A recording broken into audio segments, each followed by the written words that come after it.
29 सितंबर 2022 को UP PCS mains का GS third का पेपर हुआ है। अब देखते हैं कि जीएस थर्ड के पेपर में किस टाइप के क्वेश्चंस पूछे गए थे। पेपर में 2 सेक्शन है, सेक्शन ए और सेक्शन बी। सेक्शन ए में देखते हैं कि इसमें क्वेश्चंस क्या थे। सबसे पहला क्वेश्चन है कि डिजिटल कृषि से आप क्या समझते हैं, इससे प्राप्त होने वाले लाभों पर टिप्पणी कीजिए। दूसरा क्वेश्चन है कि आपूर्ति श्रृंखला प्रबंधन क्या है, भारत में खाद्य प्रसंस्करण उद्योग के संदर्भ में इसके महत्व पर प्रकाश डालिए। तीसरा क्वेश्चन है पीएम गति शक्ति योजना के स्तंभों को बताइए, आपके विचार में क्या इससे प्रतियोगिता तथा श्रेष्ठ संयोजकता जनित होगी, विवेचना कीजिए। क्वेश्चन नंबर 4 है वित्तीय समावेशन सामाजिक न्याय प्राप्त करने के लिए विकास प्रक्रिया का एक महत्वपूर्ण हिस्सा है, टिप्पणी कीजिए। क्वेश्चन नंबर 5 है भारत सरकार की वर्तमान औद्योगिक नीति का मेक इन इंडिया तथा स्टैंड अप इंडिया के विशेष संदर्भ में मूल्यांकन कीजिए। क्वेश्चन नंबर 6 है राष्ट्रीय सुरक्षा में विज्ञान एवं प्रौद्योगिकी की भूमिका की विवेचना कीजिए। क्वेश्चन नंबर 7 है ई प्रदूषण तथा अंतरिक्ष प्रदूषण को समझाइए, इसके प्रबंधन के लिए क्या सुझाव दिए गए हैं। क्वेश्चन नंबर 8 है उत्तर प्रदेश में निर्मित हो रहे रक्षा गलियारा परियोजना के महत्व की समीक्षा कीजिए।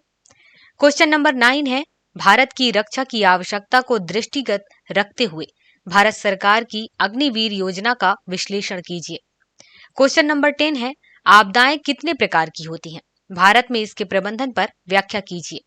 इसके बाद है सेक्शन बी, जिसमें क्वेश्चन नंबर 11 है समावेशी समृद्धि अब विकासात्मक रणनीति का केंद्र बिंदु बन गई है, भारत के संदर्भ में कथन की विवेचना कीजिए। इस समृद्धि की प्राप्ति हेतु उपचारात्मक सुझाव भी दीजिए।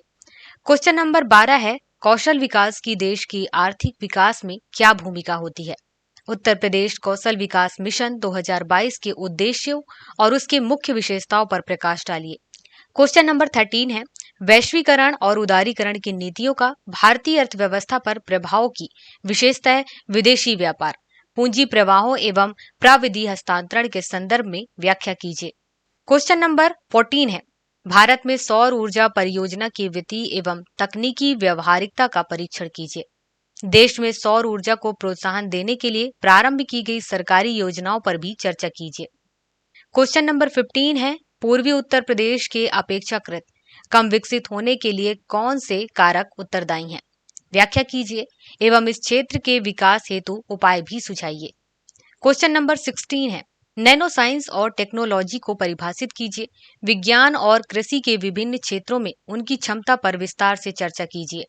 क्वेश्चन नंबर 17 है बौद्धिक संपदा अधिकारों से संबंधित मुद्दों की चर्चा कीजिए और इनके उल्लंघन को कैसे रोका जा सकता है। क्वेश्चन नंबर 18 है सैन्य तथा असैन्य क्षेत्रों में कृत्रिम बुद्धि की भूमिका और प्रभावों की तार्किक व्याख्या कीजिए। क्वेश्चन नंबर 19 है स्वतंत्रता के उपरांत पूर्वोत्तर भारत में व्याप्त विद्रोह की स्थिति को विस्तार से समझाइए। क्वेश्चन नंबर 20 है आपदा प्रबंधन में सरकार की क्या भूमिका है, क्या स्थानीय नागरिकों को इसका प्रशिक्षण देना उचित होगा, अपने उत्तर के पक्ष में तर्क दीजिए। सभी क्वेश्चन को देखने के बाद क्वेश्चन काफी इजी रहा है।